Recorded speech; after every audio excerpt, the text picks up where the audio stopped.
эми тил дегенде эле ошону түшүнбөй эле да айтып атам го. Тиш экөө, тил бирөө. Анан тиштин тышынан дагы эрим бар. Ошон үчүнчү канчалык аз сүйлөсөң ошончолук жакшы. Канчалык аз тамак жесең ошончолук жакшы, канчалык аз уктасаң ошончолук жакшы. Ошол тилде тейсин деп эки тиш бериптир, аны дагы жаап койсун деп эрим бериптир. Болбой эле сүйлөй беребиз. Эң чоң душманым тилим. Кудайым болбосун, мен бирдекен айткым келип, биздин тилибиз аябай бай. Билем азыр негизинен аскер адамдар негизинен орус тилинде сүйлөйт, көп тилди билем ага. Мен дагы да тил окугум келет. 50 чыккан адамга 75 чыккан полиглот айткан экен. Сен жашсың дагы көп тилдерди үйрөнсөң болот депчи. Менин дагы тилектерим бар, көптөгөн тилдерди үйрөнөйт деп. Азыр үйрөнгөн тилдерди унутуп баратам. Эгер колдонуп турбасам тил эң жаман достой дейт да, таштап кетип коет дейт. Бир эле көңүл бөлбөй койсоң тил таштай баштайт. Ишенбесеңдер Америкага барып 5 жыл кыргызча сүйлөсөңүздөр кыргызчаны акцентин сүйлөп коесуңдар. Ошондой эле тил деген ушундай нерсе, тилди дайыма байытып туруш керек. Бирок тилди байытыштын жолдору бала кезден башталат экен. Мен бирдегени байкадым. Микрофонду берсе Россиянын каналдарында орустун 7 жашар балдары с точки зрения банальной эрудиции я бы не отрицал эмоций, парадоксальных тенденций деп сүйлөйт. Бирок 7 жашар кыргыздын баласына микрофон сунсам, ана неме бар ошо неме айтып анан неме атама сурабачы дейт.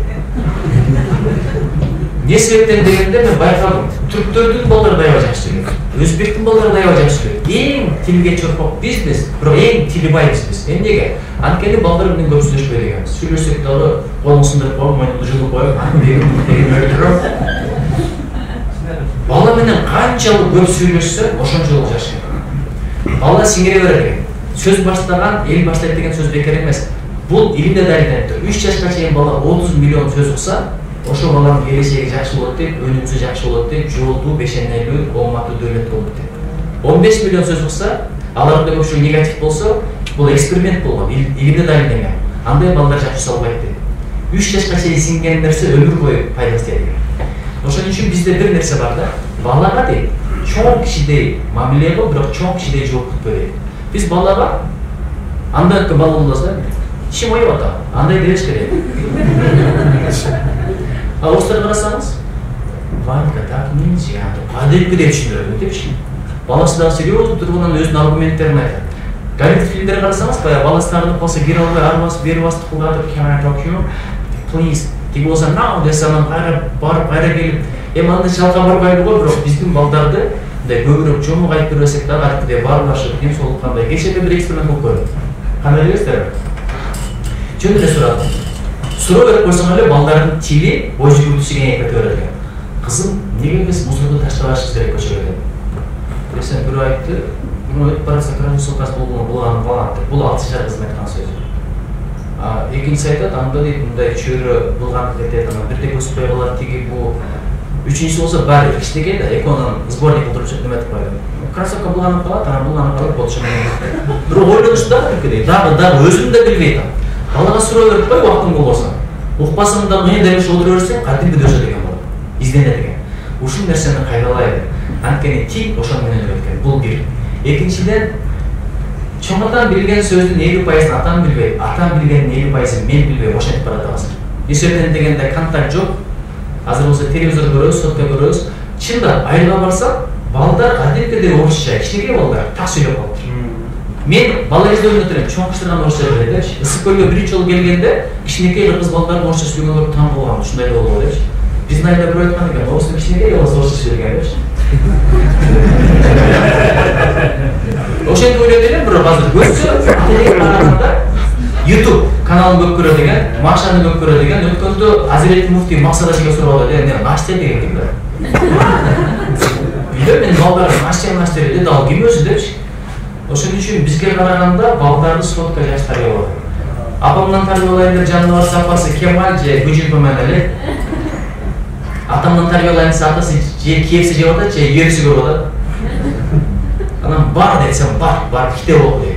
Өздөрү китеп окуган эмес анын өзүнчө. Бала көргөнү кылат экен да, укканын аткарбайт экен. Сөз чакырат үлгеришти. Ошого сырмат элем, бул өтө маанилүү, балдар менен көбүрөөк баарлашалы. Убактыңыздар жок болсо дагы баягындай суроо берип коюп, же болсо бир тапшырма берип коюп, өтө маанилүү нерсе экен да. Анан баланы тарбиялоодо дагы бир нерсе бар экен. Баланын жаман жагын азайткандын ордуна жакшы жагын көбөйтүп кете бер деген. Эгер жаман жагын азайтам деп антпе мынтпе дей берсең, бала акыры мокойт экен, каалоосунан баш тартып үйрөнүп алат экен, акыры каалабай үйрөнүп алат экен. Ошол үчүн жакшы жагын көбөйтүп бер, жаман жагы көрүнбөй калсын, токойдун арасындагы бадал окшоп дейт. Ошол болсо натырын балдар менен баарлашабы, бирок балдар менен баарлашуу өзүнүн эле болуш керек да. Ошол үчүн анча-мынча тил боюнча макалдарды эстеп калсаңыздар болот. Ириген оозунан чириген сөз чыгат дейт. Адам канчалык сулуу болбосун, оозунан бир жаман сөз чыккандан кийин баягы кадыр бар эч качан калмай келет. Адам даражасы барбы, кээде түшүп турат, кээде көтөрүлүп турат. Бир даража бар, түшкөндөн кайра көтөрүлөт. Бирөөнү ушактагандагы даража, анан оозунан жаман сөз чыккандагы даража. Азыр кыздар да сөйлөй баштап. Мурда элдин көзүнчө кичине тартым сөйлөп, азыр кыз деле, эркек деле көчөдө кетип аткан бир сөйлөп. Анан ушундай адеп менен кантип жашып коңгурабыз, маселенин баардыгы ошондой болуп калат. Анча макалдар болсо айтып берейин. Тилиңдин бейбаштыгын тишиңдин балбандыгы менен тоскун дейт. Тилиңдин бейбаштыгын тишиңдин балбандыгы менен тоскун. Кыргыз менен өзбек тилинин достугу жерде барбы? Адегенде кыргыз чакырат, андан кийин сыйлайт, кетет. Арада бир өткөндөн өзбек тууган чакырат, барат, күн сайын аш демдеп берет, кетпейт. Биринчи күн, экинчи күн, үчүнчү күн, төртүнчү күн, бешинчи күн. Анан эми келиндеме бар, кеттеме жок да. Ошол мезгилде акыры кетпей жаткан бирөө сураса, 5 бармак кылып бер деген. Кой союп, анан жан башын тартып, устукан берип 5 бармак кылып берсе, ойду союп, анан 5 бармак кылып бергенден кийин жеп бүтүп, коем мен барайын деп, ол кутмакчы аткан мезгилде уктугандан сүйүнүп, аттан туруп аткан мезгилде өзбек туугандарда бир жакшы сыпат бар. Кетип атканда дагы калып кетпесин деген сөз бар. Барат деңизге чай ичип кетпесин десе, мейли, аттырайып байлайын деп турду. Десе, мен тилиме байла деген. Ошон үчүн ар бир сен ошон үчүн тилиңдин бейбаштыгын тишиңдин балбандыгы менен тосуп дейт. Жаманга кадам таштаганың, жаманга айланып баштаганың деген сөз бар дейт. Эсиң барда этегиңди жей, алгач өзү болот, андан кийин өзү болот дейт. Ошон үчүн тилди аябай тазалайлы. Тилди тазалаш бул динди тазалаш. Биздин тилдин байлыгы укмуш экен ай. Бир жазуучуну атайын таап окудум. Биз Айтматовду эстеп калдык. Керек болсо Түгөлбай Сыдыкбекти окуй койдук. Алы Тукманбаевди окуй койдук. Япондордун өзгөчөлүгү биринчи өзүнүн жазуучуларын жакшы билет, андан кийин баштап окуйт. Толстойду андан кийин окуйт. Майнрихти андан кийин окуйт. Жек Лондонду андан кийин окуйт. Биз болсо бүт дүйнөнү билебиз, өзүбүздүн акын жазуучуларды окуп барабыз. Насирдин Байтемиров деген болгон. Ким китебин окуган, ойлдорсуңуздарчы? Ким фильмин көргөн? Кайсы фильм бар атактуу? Насирдин Байтемировдун сценарий менен жазылган. Уркуя. Ошо Насирдин Байтемировдун китебин окуп отуруп, мындай сөздөрдү жазып алдым. Катынды башкарган калыстыктан кетет, жакыны башкарган жанын жейт, дили башкарган, тиладей башкарган гана эл оозунда калат дейт. Турмуштан алып кетти, берип кет. Сен башкага көз артпай, сага башка көз арткандай болсун. Бутуң жерге бышсын, жылан аяк жүр. Денең сууга бышсын, жеңил жүрүп үйрөн. Өзүң быш, жанчылып жаша. Баамдай бил, көзүң калсын, жакшы эмне, жаман эмне экенин тааны. Ийлен, аябай ийлен. Азыркан ийлен, кийин жашоодо жеңил болот дейт. Трудно учебе, легко в бою дегенде абдан соң айтты да. Узак жаш билбейт деп, улуу баш билет. Мен бул сөздү баш жерден тапкан эмес элем. Анан заманың кетет, замандашың кетет. Чындап заман менен кошо мен 44-кө чыктым, айрым классташтарыбыз көзөтө баштады. Группалаштарыбыз көзөтө баштады. Ошондо билет экенсиң да өмүр көзүмө экенчи. Жашоом өттү, бирок амалың калды. Кыллыкты кылдым. Күндөрүмдөн жылдарым өттү, бирок күнөөм калды, анын азабы калды. Ошон үчүнчү акыретке барганда жүзү жак болгондой жашоо жашайлы, эң мааниси ошол. Ушунча үйлөрдө жашайбыз, бирок бара турган бир эле жүз бар экен. Ал кабыр, жалгыз өзүнө калсын. Ошончо кийимдерди кийебиз, бирок модадан калбаган бир эле кийим бар, анын аты кепи. Канча мен деген машиналарды айда, мен деле мына Кудайга шүгүр 3-чү машинамды айдап атам, 36 жашында биринчи жолу машина алгам. 3-чү машинамды айдап атам, бирок бир унаа менен барат экенсиң, замбил деген. Ошолорду унутпай жашасаң, адам болуп жашайт дейт. Айтматовдун күн сайын адам бололу деген сөзү бекер сөз эмес да. Анан Адам дүйнөнү сулуулап өтүү үчүн келет, кыйратып, бузуп, көркүнөн кетирип кетүү үчүн келбейт. Үлбүргөн гүлдүн да 3 ойлончу күчү бар. Балам деп коюш сиздики, бүлөм деп коюш биздики. Бул келген келиндерге айтылат сөз. Бүлбүлдетпей ачык айталы, кыйшандатпай түз айталы. Тарак самында чачып калды. Элестетип көрүң, бир Гүлша деген кыз бар экен.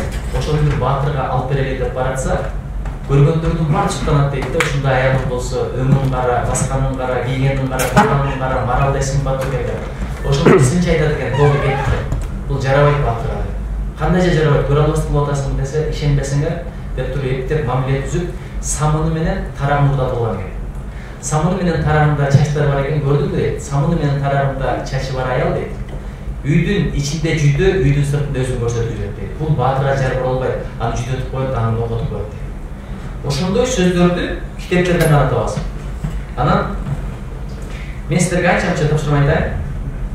Мартуу басты деген эмне? Төрөгөн аялды мартуу басты. Калктар деген аял экен, мартуу басты дейт. Билбейбиз.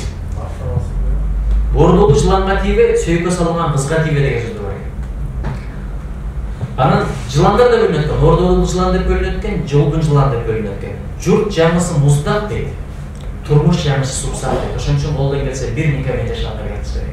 Кээ адамдар ичимде баткан сыртыма батат десе, ишенип барып аласың. Ошон үчүн кыргыздын дагы бир сөзү бар. Энени ишенгес калды. Кемчиликтүү адамдар баардыгыбыз кемчиликтүүбүз. Ошону кечирип, көрмөксөн билмексен болуп жашап кетиш өтө маанилүү. Ошон үчүн карасаңыз, журт жаңысы муздак, турмуш жаңысы супсак деген сөз бар экен. Кан жүгүрүп турса бойго дарт чыгабы. Анан жашабай жатып эринин желки баскан. Желки деген эмне? Биз өзүбүздүн тил такыр билбей дегенбиз. Эринин желки баскан дейт. Анан бутуну кыйгак жырып кеткен дейт. Кыйгак деген эмне? Өзгөчтөр барбы? Чөмөрдөк деген болот экен го. Ошол буту тилип кеткен баягы чөмөргөндө бурайларды түбө кылып калат го. Ошону кыйгак деп коет экен. Магышына түшүрүп берди. Бул өзгөндө чөмөрдөк. Жерлерде бүт бир жакта домбор дейт, бир жакта чай ичет деп коет экен. Аксыда аю шасыр деген бар экен. Мындай өзүбүздүн тилди, өзүбүздүн элди түшүнүш үчүн тилди аябай сөздөштүрүш керек. Ошон үчүн биз тилибизди билбейбиз. 3% билбейбиз.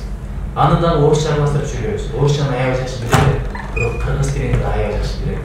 Тил байрамыңыздар бүтүп болсун. Мекенди коргон, бул тилди коргондук, маданиятты коргондук. Тил менен маданият экөө бир тууган. Тил менен маданиятың жок болсо, чыгараңды ачып кое бер дейт. Анткени мамлекеттин ошондой эле жок болот дейт. Муну маданий геноцид деп коет. Ошон үчүн азыр бир ойлоп атам, келечекте каражат болсо, чет өлкөдөгү кыргызстандыктардын да маданият тилин сакташ керек. Аларды коюп туруп эле өзүбүздү карап көрөлү. Эми акырын жыйынтыктайлы.